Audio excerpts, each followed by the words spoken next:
field naman to guys. Uy, ambot aha na magidalang Frank ani oy. Hello guys, good morning. May Francine is sick. Kaya hindi nakapunta ng kindergarten at meron pa si junior dito, pastilan. Wait be, baby brother. Hindi, pa-stay siya ng bahay hanggang sa gumaling siya kasi may runny nose siya guys. Wala pa akong bihis nga pastilan. Naglangi man Tapos ang isa doon. Ang isa doon. Kami nandito din si Frank. Pupunta sana kami sa apartment para maglinis. Hindi na kami tumuloy kasi may sakit si Francine. Kagabi pa bisis ata siya na nagising. Kaya hindi na din kami pumunta muna sa apartment kasi tatapusin namin sana yun So, yun. Punta muna kami. Pa-check up muna siguro namin ito. Wala naman siyang lagnat. Runny nose lang. At saka yung... Okay. Sige. Naniwang raba niyo. Iniwang si Francine guys. Kasi hindi siguro to kumakain sa kindergarten ba. Good morning. Brother is shaking, brother. Yeah, brother is looking. Well, hindi nakapunta sa kindergarten Francine guys. She is sick. Tell them you are sick. You are awa-awa. Ito siya natulog kagabi. Meron pa siyang lagnat. May lagnat si Francine guys. Napa-check up natin siya. Hindi na ako nakabalik kahapon kasi yun nga. The weather. Yeah. You went to the doctor yesterday na?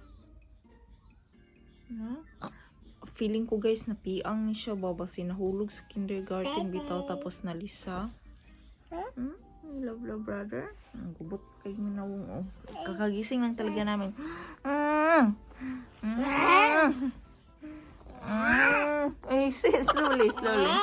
Slowly.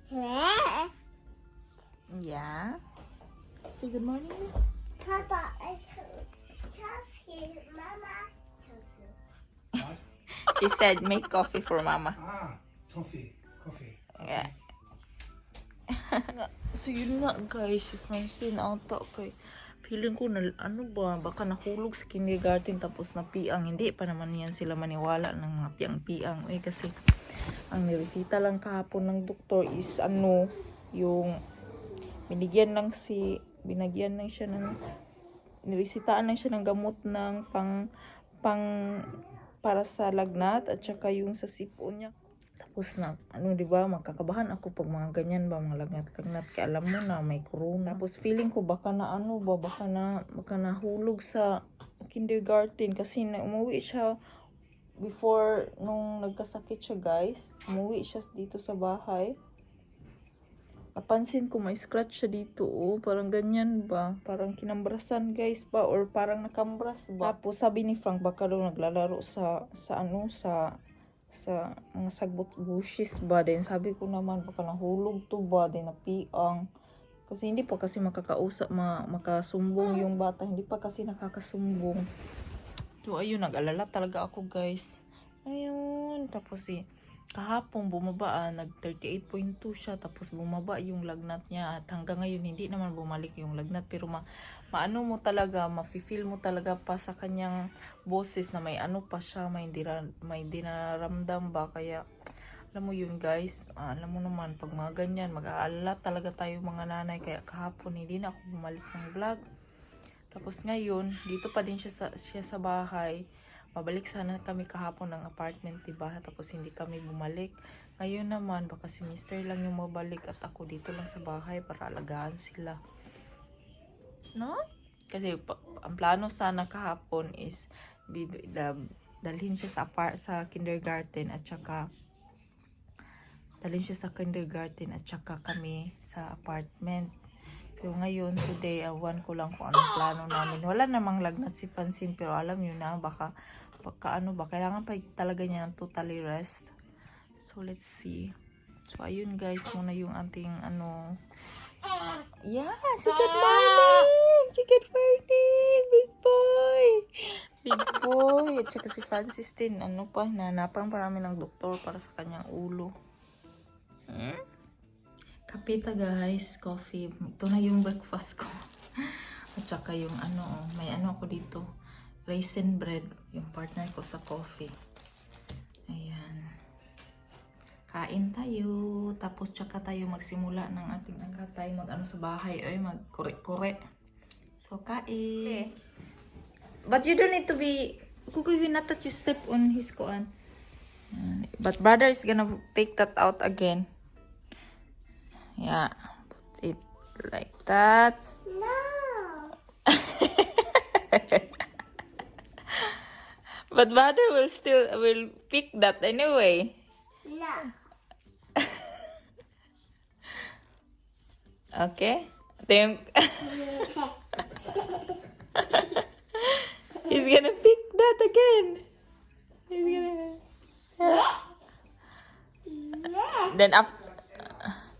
Then after we clean up ha, mga tupiin ko guys. Tapos tingnan nyo guys, ang kalat dito guys. Careful na, hindi mo maapakan si Francis. That's okay, he's gonna remove that anyway. Wait lang. Come on, help mama. Okay. Yeah, then we... Yeah, nakapantulog pa to eh.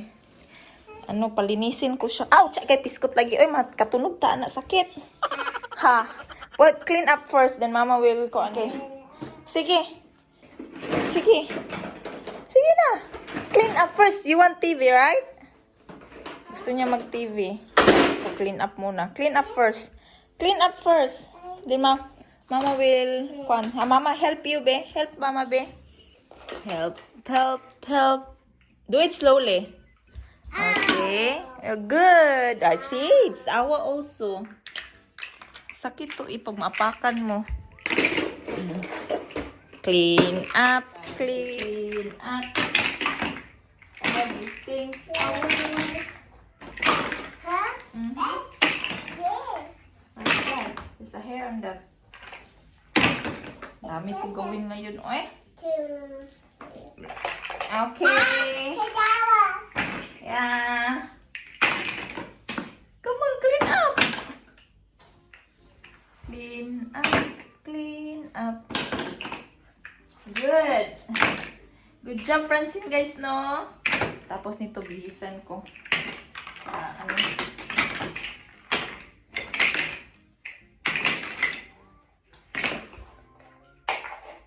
This guy.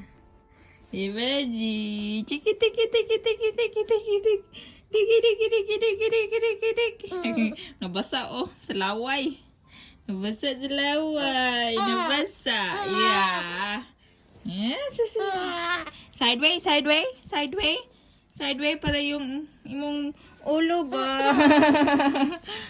Kagak. Kagak. Kagak. Kagak. Nabasa man kadong oy. Nabasa man kadong. Nag-inner man ni oh, basa sa usulodong. Di man. Ato sana yan abi. Wait. Wow. Uy. You did it? Show me your feet. Nagsusuot siya ng sandal niya. Ayan, saliva, saliva. Swallow. Show me. Oh, Francis, she did it. Put on her shoes on her own. Yeah, good job. There's a fly, a wasp pa. What? There's a wasp flying. Oh. It's here, wait. Marinig hilala. Her face eh.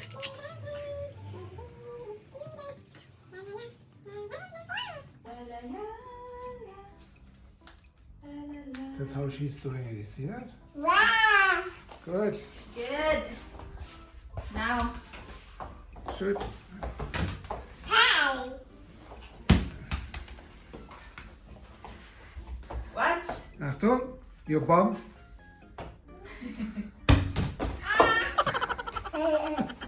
She wants to be hit in the bum. Okay, turn around.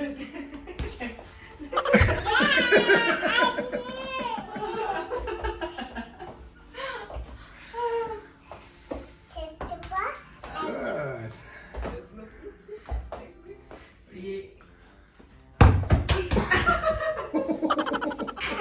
you okay?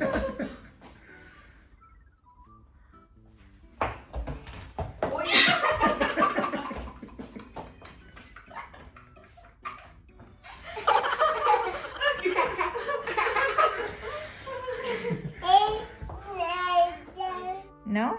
It's lemon juice. Yeah, sour. Minom ng lemon juice, guys. Ang buhok, oh. Mama, You have a house there? Sus, in town. Hindi pa, oh. Nagkalat-kalat na naman. Hindi pa ako nakatopi. Ayun na naman, oh. Meron na namang ano. Ayan. Ang isa nag-quarantine. Wasak-wasak mo, dear. It's too small for her house, Ella. Oy. Now, I cook lunch now. Luto muna tayo ng lunch, guys.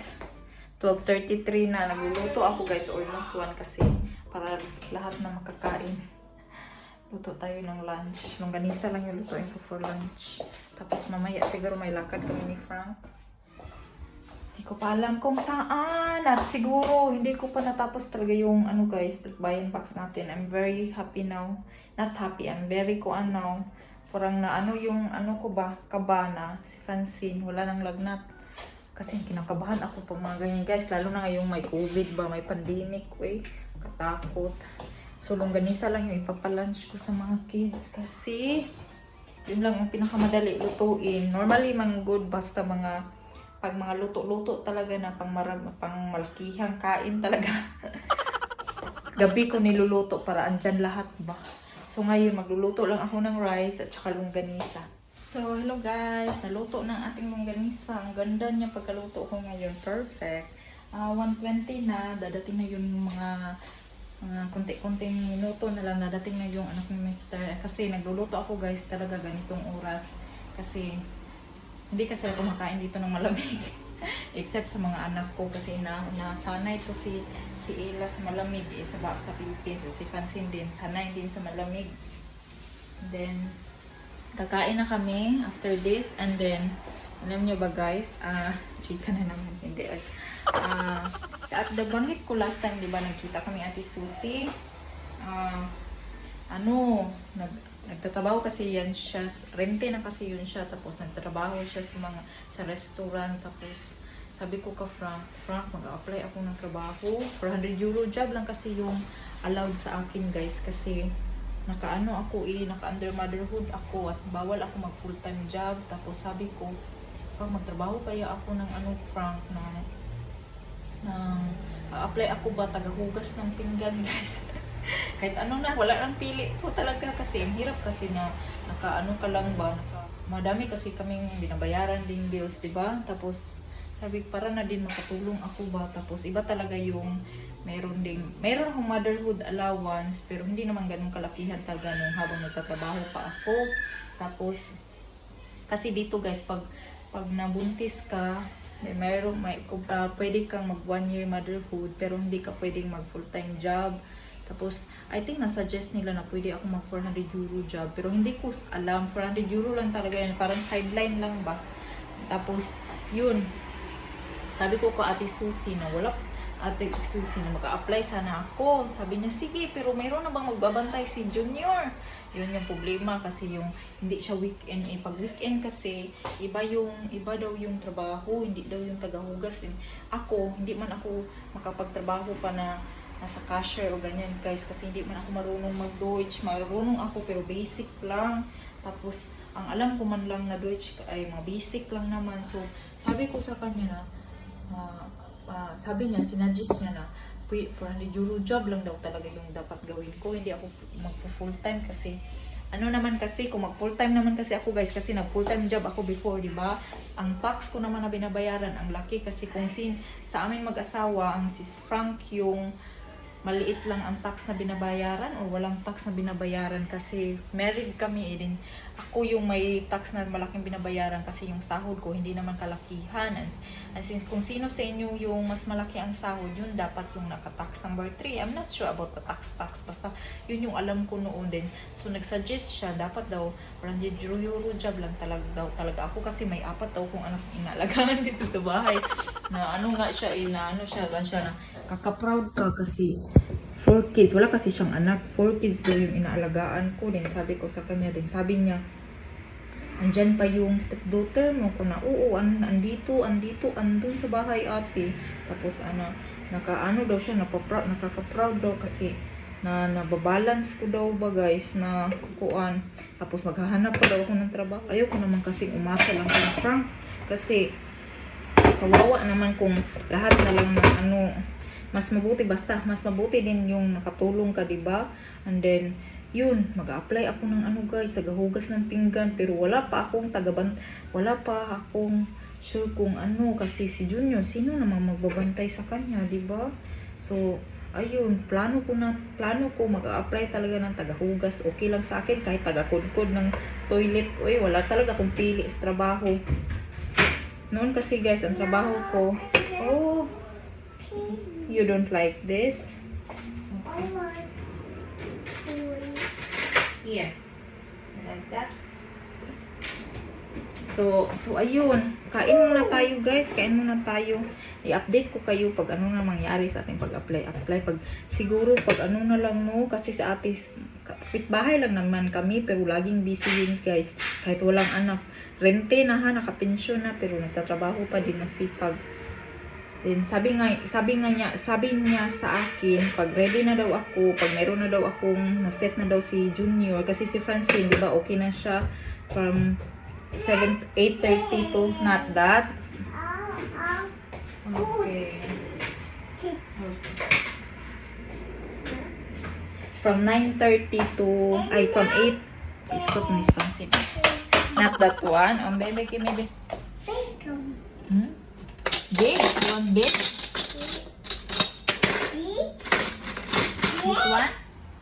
It's really big. That's fine. Not big. Not big. Okay. Yeah. Ano mang kutsara gusto? This one? It's fun. Anong gusto mo? Kasamot ba eh? This one? No, there's a fly. Go there, go. Go. Careful on this. Hello guys. Nagduwa dito. We're taking walking guys. We're walking.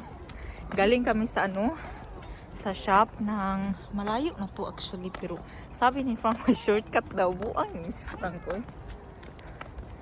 So nag-walking kami dito. Tapos ang dami. Abtik mo nang gilantan oy. Look at that. Field naman to guys. Oy, ambot aha na magidalang Frank ani oy. No, don't go there. It's kaka there. Kung kami galing Come here. Yeah. It's very yuck. Yeah. Come on.